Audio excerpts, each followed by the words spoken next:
इसे बगदाद फेरी च एक मुसलमान ना रहा है, पर सिख राइटरां ने इहदा जिक्र बिल्कुल नहीं किया। असल च उस बंदे का नाम सी ताजदीन। जिन्ने दिन महाराज उत्ते उन्हें तो ईवन मदीने विच कबर हिलन का जिक्र भी किया जी। याद रखो, ये घटना जिहड़ी मैं तुहानूं सुनान लगा बड़ी बारी मैं सुनाई है, पर इस बारी संगत ने हुक्म किया मैं रिपीट कर लगा। ये घटना लाइव मैं लंडन इंग्लैंड भी सुनाई सी जी, ते सिख चैनल ते ये सारी कथा चल रही सी। एक साडे कथावाचक होए ने जी सैयद प्रिथीपाल सिंह। असल च इन्हां दा जन्म सजदां दे घर विच होया सी, जिहड़ा कश्मीर पंजाब विच पाकिस्तान च अजकल उत्थे एक पिंड सी मीरपुर। हुण वो पिंड मीरपुर जिहड़ा है डैम बर्न करके विच आ चुका है पानी दे। ये मुश्ताक हुसैन बच्चा है। ये घटना तकरीबन 1927 ते 30 के दरम्यान की है। चलो मैं आपनूं सन भी दस देना।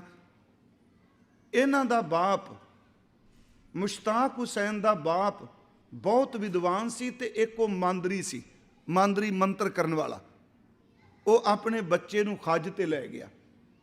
कहा जाता जदों मदीने गए उहदी इच्छा सी भी मेरा बच्चा इस्लाम की तालीम लैके बहुत उच्चा आलिम बने।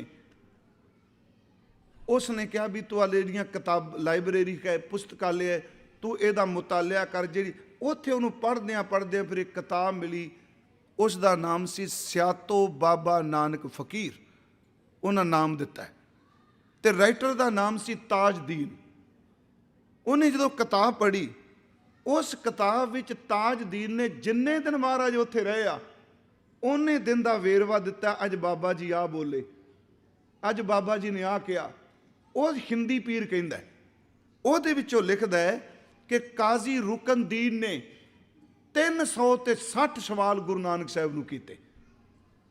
360 सवाल, पर उहदे विच ओह भी लिखदा है कि काजी रुकनदीन गुरु नानक साहब दा मुरीद बनया ते काजी रुकनदीन नूं शहीद किया गया इस करके क्योंकि हिंदी पीर दा मुरीद क्यों है। उहदा वेरवा दिता है। मैं ये घटना शुरू कर दी कि सैयद प्रिथीपाल सिंह पहला मैज की मुश्ताक हुसैन है। इन्हें जो किताब पढ़ी ये उत्ते गुरु नानक साहब की समझो पूर्वला जागया, कित्थे मदीने की धरती कित्थे बाबा जी, इन्ना गहरा असर पिया। इस बंदे ने फिर लाहौर आके अमृत छकिया। इहदा नाम फिर प्रिथीपाल सिंह रखा गया। अमृत छकाने वालियां विच अकाल तख्त साहब के जथेदार हुसन अक्षर सिंह होनी, ज्ञानी अक्षर सिंह। अमृत की दात लई जी। फिर इन्हें मुतालिया करके गुरु ग्रंथ साहब की कथा शुरू कर दी। ये फारसी अरबी के बहुत विद्वान सन, इस्लाम बारे बहुत जानकारी। उन्होंने फिर उस किताब विचों कुछ चीज़ां नोट करके लियांदियां, लिख के लियांदियां। जिहड़ी मैं घटना आप नूं सुनान लगा ये मैं लाइव सुना रहा सा ते इस घटना सिर्फ मैं इक्को घटना उहते सांझी करनी आप नाल। उहदे च की ओह लिखदा है, शहीद प्रिथीपाल सिंह लिख के लियाए कि ताजदीन कहंदा है कि असी रोज़ाना अमृत वेले गुरु नानक साहब की रबाब सुन जाते सन। वो सरोद कहंदा है। उहदे विच इह भी ओह कहंदा भी बाबे ने अरबी विच बोलिया, अरबी च गाया।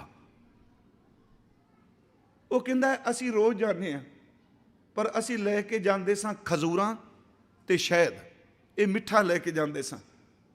कहंदा हिंदी पीर रात नूं गाउंदा सी अमृत वेला जिन्हों आप कहने। तो यह भी मैं आपको एक दिन बेनती की सी कि अमृत वेला शब्द गुरु नानक सो पहला है ही नहीं सी। वेले नाल अमृत शब्द नूं दर्ज करना ये गुरु नानक साहब की वकैबलरी है। पहला अमृत वेला शब्द नहीं है, प्रभात है, उषा है, संध्या है, ये नहीं, पर अमृत वेला शब्द गुरु नानक साहब ने। वो कहंदा असीं रोज़ कीर्तन सुनने हैं। वो आखदा है कि उत्थे एक औरत आउण लग पई, उहदा नाम उन्हें विच लिखिया सलीमा। उहदे पति का नाम दिता गुलाम याजा जां याजा गुलाम। वो व्यापारी सी।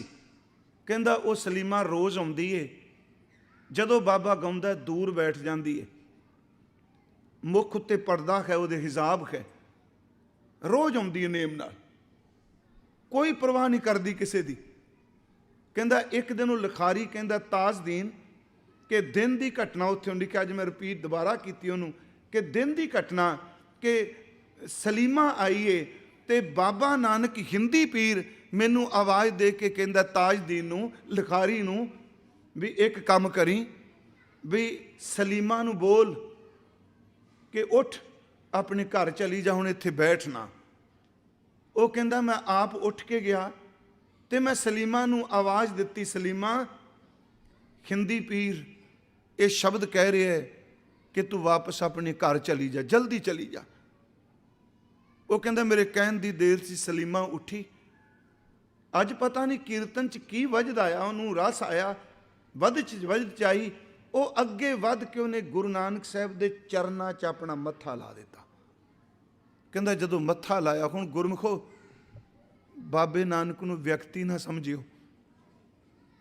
मैं भाई साहब सवेरे बचन पढ़दे हां, जदों गुरु किसी दे सिर ते हथ रख देवे ते सारे औगण जन्मां जन्मां दे खिच लैंदा है, जिवें चुंबक लोहे नूं खिच लैंदी है। कर हुक्म मस्तक हथ तर विचों मार कढियां बुराइयां, समरथ गुरु सिर हथ धरियो गुर कीनी किरपा हर नाम दियो। वो कहना मेरे सामने सलीमा दे सिर ता हाथ च रखिया, उन्होंने छूह मिली। जदों उठी ਉਹਦਾ पहला शब्द सी कि मैनू इंज लगता जिवें मेरा मालिक मेरा खावंद अज घर आ गया है, ਉਹਦਾ पति वपार करन गया है। बस अज महसूस होया भी उन्होंने इंज दृष्टि दे दी घर आ गया है। वो लिखदा बाबे ने आवाज़ दे के क्या सलीमा इस अजर नूं जर लई, तेरा वाल भी विंगा कदी नहीं होवेगा, इनू जर लई। ताजदीन लिखदा सलीमा घर गई, उन्हें देखा पति उहदा आ चुका है, ये घर नहीं मिली। उन्होंने रस्ते विच ही लोकां ने दस दिता तू वपार करना फिरना, तेरी घर वाली फकीरां कोल जाके सरोद सुनदी है, वो रात नूं रबाबां सुनदी है। वो भरिया पीता आया गुस्से च, जदों उन्हें सलीमा नूं आउंदियां देखिया पर सलीमा दा अंदर बिल्कुल शांत सी, टिकिया होया। उन्हें आवाज़ देख के चीख के क्या तू गई किथे? सलीमा ने इक्को गल कही, मैं बाद भी दसांगी, पहला तुसी दसो जिहड़ा मिस्र विच कतल होया सी ओहदा की बनिया है। वो चुप कर गया, उन्होंने पता इनू किने दस दिता। अगली गल कहंदी तुसी आए मैनू मिलण तो बिना पैसे कढ के लै गए, वो पैसों नाल काम सर गया सी। हुण गल सिर्फ इन्नी कू है, बंदे नूं बदलनी आपां कहांगे अंतरजामता। गुरमुखो तुहानूं पता होवे एक दिन सच जे जदों साइंस मनन लग पई असीं सब तो अगे होवांगे। साडे बाबा ने सदियां पहलां कहा उंज कि सच जे बाबे दी इस प्लैनेट ते सिੱਖੀ नहीं, पता नहीं किन्ने कु ब्रह्मंडां विच ओहदी संगत है। इहनूं फिर बेनती नूं सुणिओ, इत्थे नानक रूप उत्थे पता नहीं किस रूप च है, वो आद सच है। उन्हें कहा मैनूं दस बनिया कि वो इक्को दम ठंडा पै गया। उन्हें फिर अपनी स्टोरी सुनाई, कहंदा सलीमा मैं मिस्र विच गया, मेरा ऊठ अंगूरां दे खेत च पै गया। उथों दे खेत दे मालिक ने नुकीला पत्थर चुक के ऊठ दे मत्थे च मारिया, ओदी मौत हो गई। ते मैनू गुस्सा आया, मैं वही पत्थर चुक के ओदे सिर च मारिया, ओदे सिर च टिकाने लगा, मौत वो भी हो गई। कहंदा मैनू पकड़ लिया। सलीमा दे नेत्र बंद सन पर अखां च पानी सी। कहंदा मैनू पकड़ लिया, शरा दी अदालत विच लै गए। उत्थे सी फतवा सी खून का बदला खून, तुहानूं पता शरा मुताबिक खून का बदला खून। कहंदा मैं डर गया की बनेगा, पर एक गल परिवार नाल सहमति हो गई, जे मौत नहीं कतल नहीं तो इस खून दे बदले तेनू इन्ने पैसे देने पैणगे। कहंदा मैं क्या मैं पैसे देंगा, पर मेरे को इत्थे नहीं। अगों शरा दी अदालत ने कहा तू अपना जामन बिठा दे। इस गल नूं सिदक नाल सुनियो, मैं एक बाबा अकाल रूप शब्द तां वरतिया, अपना जामन दे। ये सैयद प्रिथीपाल सिंह लिख के ले आए, अपना जामन दे। वो कहंदा मैं इत्थे आ, मेरा जामन कौन? ਕਹਿੰਦਾ ਮੈਨੂੰ ਉਸ ਵਕਤ ਸਿਰਫ ਤੇਰਾ ਖਿਆਲ ਆਇਆ ਕਿ ਜ਼ਿੰਦਗੀ ਹੈ, ਕੋਈ ਮੇਰਾ ਸਾਥੀ ਨਹੀਂ। ਕਹਿੰਦਾ ਇੰਨੀ ਦੇਰ ਨੂੰ ਦਾੜਾ ਚਿੱਟਾ ਸੀ, ਮੋਢੇ ਤੇ ਕੱਪੜਾ ਸੀ, ਮੈਨੂੰ ਸ਼ਬਦ ਬੋਲ ਕੇ ਕਹਿੰਦਾ ਤੇਰੀ ਜਾਮਣੀ ਮੈਂ ਭਰਨਾ, ਤੂੰ ਪੈਸੇ ਲੈ ਆ। ਕਹਿੰਦਾ ਮੈਂ ਚਲਾ ਗਿਆ, ਮੈਂ ਤੈਨੂੰ ਦੱਸਿਆ ਨਹੀਂ, ਮੈਂ ਉਹ ਪੈਸੇ ਲੈ ਕੇ ਇੱਥੋਂ ਜਲਦੀ ਨਾਲ ਵਾਪਸ ਗਿਆ, ਪਰ ਜਿਹੜੀ ਤਰੀਕ ਸੀ, ਤਿਥ ਸੀ, ਉਹ ਬਿਲਕੁਲ ਆਖਰੀ ਦਿਨ ਸੀ। ਕਹਿੰਦਾ ਮੈਂ ਅਦਾਲਤ ਵਿੱਚ ਪਹੁੰਚਣ ਵਾਲਾ ਸਾਂ, ਮੇਰੇ ਕੰਨਾਂ 'ਚ ਆਵਾਜ਼ ਪਈ, ਮੇਰੇ ਜਾਮਨ ਨੂੰ ਅਦਾਲਤ 'ਚ ਬੁਲਾਇਆ ਤੇ ਉੱਥੇ ਸ਼ਬਦ ਕਿਹਾ, ਜਿਹਦੀ ਤੂੰ ਜਾਮਣੀ ਭਰੀ ਉਹ ਬੰਦਾ ਮੁੱਕਰ ਗਿਆ, ਆਇਆ ਨਹੀਂ। ਅੱਜ ਆਖਰੀ ਤਰੀਕ ਹੈ, ਜੇ ਪੈਸੇ ਨਾ ਭਰੇ ਤੇ ਕਤਲ ਹੈ। ਕਹਿੰਦਾ ਮੇਰੇ ਕੰਨਾਂ 'ਚ ਆਵਾਜ਼ ਸੀ, ਜਾਮਨ ਕਹਿ ਰਿਹਾ ਸੀ, ਜਿਹਦੀ ਮੈਂ ਜਾਮਣੀ ਭਰ ਲਵਾਂ ਉਹ ਕਦੀ ਮੁੱਕਰਦਾ ਨਹੀਂ ਹੁੰਦਾ, ਕਦੀ ਨਹੀਂ ਮੁੱਕਰਦਾ। ਕਹਿੰਦਾ ਮੈਨੂੰ ਉਤਸ਼ਾਹ ਵੀ ਆਇਆ, ਮੈਂ ਅੰਦਰ ਗਿਆ, ਮੈਂ ਪੈਸੇ ਭਰੇ ਬਾਹਰ ਆਇਆ ਤੇ ਮੈਂ ਲੋਕਾਂ ਨੂੰ ਪੁੱਛਿਆ ਉਹ ਜਾਮਨ ਕੌਣ?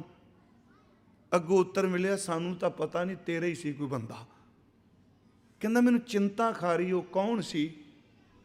ਉਹ ਬੋਲਦਾ ਹੈ, ਸਲੀਮਾ ਚੌਂਕੜਾ ਮਾਰ ਕੇ ਬੈਠ ਗਈ। ਇਉਂ ਕਵਾਂ ਉਹਦੇ ਸ਼ੁਕਰਾਨੇ 'ਚ ਨੇਤਰਾਂ 'ਚੋਂ ਨੀਰ ਦੀ ਝੜੀ ਲੱਗੀ। ਉਹਨੇ ਆਪਣੇ ਸਤਿਗੁਰੂ ਦੇ ਮੁਰਸ਼ਦ ਦੇ ਚਰਨਾਂ ਦਾ ਧਿਆਨ ਟਿਕਾਇਆ, ਨੇਤਰ ਖੁੱਲੇ, ਕੁਝ ਖਾਣ ਨੂੰ ਦਿੱਤਾ, ਬਿਲਕੁਲ ਚੁੱਪ ਸੀ। ਕਹਿੰਦੀ ਮੇਰੀ ਇੱਕ ਗੱਲ ਮੰਨੋਗੇ? ਉਹ ਕਹਿੰਦਾ ਦੱਸ। ਯਾਜਾ ਗੁਲਾਮ ਉਹਦਾ ਪਤੀ। ਕਹਿੰਦੀ ਮੇਰੀ ਮਿੰਨਤ ਮੰਨ ਕੇ, ਮੇਰੇ ਜੀਵਨ ਤੇ ਭਰੋਸਾ ਰੱਖ ਕੇ ਇੱਕ ਵਾਰੀ ਉਸ ਹਿੰਦੀ ਪੀਰ ਦੇ ਦੀਦਾਰ ਜ਼ਰੂਰ ਕਰ ਲਓ।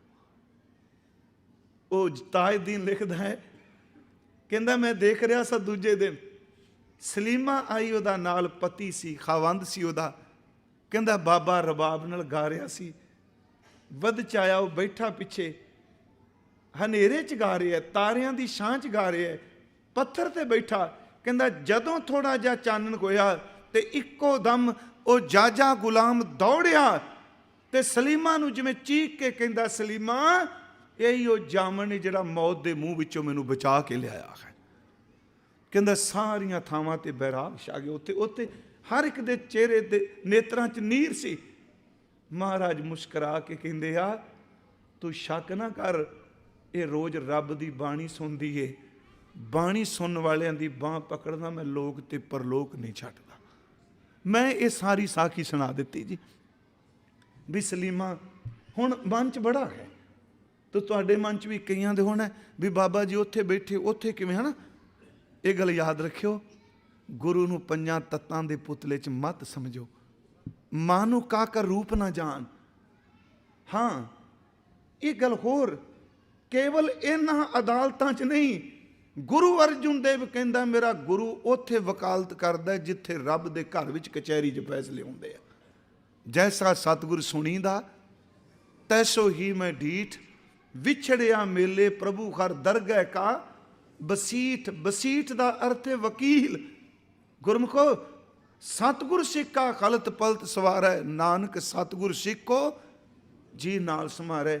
ਦਾਸ ਨੇ ਸਾਰੀ ਘਟਨਾ ਸੁਣਾਈ ਸੰਗਤ 'ਚ, ਤੇ ਮੈਂ ਬੇਨਤੀ ਕਰਾਂ, ਮੈਨੂੰ ਕਥਾ ਤੋਂ ਬਾਅਦ ਹੀ ਜਿਹੜੇ ਸੱਜਣ ਲੈ ਗਏ ਉਹਨਾਂ ਦੇ ਮੋਬਾਈਲ ਤੇ ਫੋਨ ਆ ਗਿਆ, ਤੇ ਫੋਨ ਕਰਨ ਵਾਲਾ ਬਹੁਤ ਪਿਆਰ ਨਾਲ ਬੋਲਿਆ, ਕਹਿੰਦਾ ਭਾਈ ਸਾਹਿਬ ਚਲੋ ਸ਼ਬਦ ਜੋ ਨੇ ਵਰਤੇ, ਮੈਂ ਚਲੋ ਆਪਣੇ ਲਈ ਸਾਹਿਬ ਨਹੀਂ ਵਰਤੇ, ਮੈਂ ਸ਼ਬਦ ਵਰਤੇ, ਤੁਸੀਂ ਜੋ ਸੁਣਾਇਆ ਇਹ ਸੱਚ ਹੈ? ਮੈਂ ਕਿਹਾ ਜੀ ਸੱਚ ਹੈ। ਕਹਿੰਦੇ ਕਿਵੇਂ, ਤੁਹਾਡੇ ਕੋਲ ਪ੍ਰੂਫ? ਮੈਂ ਕਿਤਾਬ ਪੜ੍ਹੀ। ਕਹਿੰਦੇ ਤੁਸੀਂ ਪ੍ਰਿਥੀਪਾਲ ਨੂੰ ਜਾਣਦੇ ਹੋ, ਮੁਸ਼ਤਾਕ ਹੁਸੈਨ ਦੇ ਖਾਨਦਾਨ ਨੂੰ ਜਾਣਦੇ ਹੋ? ਮੈਂ ਕਿਹਾ ਜੀ ਮੈਂ ਬਿਲਕੁਲ ਨਹੀਂ ਜਾਣਦਾ, ਸੱਚ ਇਹ ਵੇ ਜੋ ਪੜ੍ਹਿਆ, ਜੋ ਬਾਣੀ ਨੇ ਭਰੋਸਾ ਦਿੱਤਾ। ਉਸਨੇ ਬੈਰਾਗ ਵਿੱਚ ਆ ਕੇ ਕਿਹਾ ਮੈਂ ਸੈਯਦ ਪ੍ਰਿਥੀਪਾਲ ਸਿੰਘ ਦਾ ਬੇਟਾ ਹਾਂ। ਹੇਜ ਰਹਿੰਦੇ ਨਹੀਂ ਜੀ ਲੰਡਨ, ਮੈਂ ਇਸ ਕਰਕੇ ਲਾਈਵ ਕਹਿ ਰਿਹਾ ਜੇ ਕਿ ਪਤਾ ਨਹੀਂ, ਮੈਂ ਮਿਲਿਆ ਨੂੰ ਬੜਾ ਚਿਰ ਹੋ ਗਿਆ। ਮਹਿੰਦਰਪਾਲ ਸਿੰਘ ਬੇਦੀ ਆਪਣੇ ਨਾਮ ਲਿਖਦੇ ਨੇ, ਸੈਯਦ ਨਹੀਂ ਲਿਖਦੇ ਹੁਣ।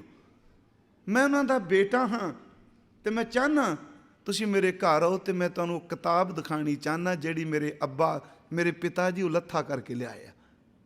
ਮੈਂ ਫਿਰ ਉਹਨਾਂ ਦੇ ਘਰ ਗਿਆ ਸੀ ਜੀ, ਮਹਾਰਾਜ ਦੀ ਹਜ਼ੂਰੀ 'ਚ ਬੈਠਾ, ਉਹ ਗੁਰਮੁਖੀ 'ਚ, ਉਹ ਲੱਥਾ ਜਿਹੜਾ ਉਹ ਪੰਜਾਬੀ 'ਚ ਹੈ ਜੀ। ਉਹ ਫਿਰ ਕਿਤਾਬ ਮੈਂ ਦੇਖੀ, ਪੈਦਾ ਤਸਦੀਕ ਕੀਤਾ, ਉੱਥੇ ਸੈਯਦ ਪ੍ਰਿਥੀਪਾਲ ਸਿੰਘ ਜੀ ਨੇ ਸਾਰੇ ਸ਼ਬਦ ਲਿਖੇ ਹੋਏ ਆ ਸਾਰੀ ਘਟਨਾ ਨੂੰ ਮੈਂ ਫਿਰ ਦੁਬਾਰਾ ਨਜ਼ਰਸ਼ਾਨੀ ਕੀਤੀ। ਉਹਨਾਂ ਦੇ ਘਰੋਂ ਬੀਬੀ ਜੱਜ ਹੈ ਜੀ, ਉਹ ਬੜੀ ਉੱਚੀ ਪੋਸਟ, ਆਪ ਉਹ ਡਾਕਟਰ ਨੇ ਸ਼ਾਇਦ। ਉਹਨਾਂ ਮੈਨੂੰ ਕਿਹਾ ਸੀ ਕਿ ਅਸੀਂ ਚਾਹੁੰਦੇ ਹਾਂ ਸ਼ਾਇਦ ਪਟਿਆਲਾ ਯੂਨੀਵਰਸਿਟੀ ਇਸ ਕਿਤਾਬ ਨੂੰ ਛਾਪੇ। ਮੈਂ ਸਿਰਫ ਇੰਨੀ ਕੁ ਬੇਨਤੀ ਕੀਤੀ, ਸਾਡੇ ਕੋਲ ਕੁਝ ਗਿਣਤੀ ਦੀਆਂ ਗੱਲਾਂ ਨੇ। ਗੁਰੂ ਨਾਨਕ ਸਾਹਿਬ ਬਾਰੇ ਕਹਿੰਦਾ ਸੀ, ਉਹ ਕਹਿੰਦਾ ਤਾਰੇ ਗਿਨੇ ਜਾਤ ਹੈ ਨਾ ਤਾਰੇ ਗਿਨੇ ਜਾਤ ਹੈ, ਤਾਰੇ ਗਿਨੇ ਜਾਤ ਹੈ ਨਾ ਤਾਰੇ ਗਿਨੇ ਜਾਤ ਹੈ। ਇਹਦਾ ਮਤਲਬ ਅਸਮਾਨ ਦੇ ਤਾਰੇ ਗਿਣ ਸਕਦੇ ਆ, ਜਿੰਨਿਆਂ ਕੋ ਨੂੰ ਗੁਰੂ ਨਾਨਕ ਸਾਹਿਬ ਨੇ ਤਾਰ ਦਿੱਤਾ ਉਹਨਾਂ ਤਾਰਿਆਂ ਦੀ ਗਿਣਤੀ ਹੀ ਕੋਈ ਨਹੀਂ ਕਰ ਸਕਦਾ। ਕਿੰਨੇ ਜੀ? ਬਾਬੇ ਤਾਰੇ 4 ਚੱਕ 9 ਖੰਡ, ਪ੍ਰਿਥਵੀ ਸੱਚਾ ਢੋਆ, ਗੁਰਮੁਖ ਕਲ ਵਿੱਚ ਪ੍ਰਗਟ ਹੋਆ।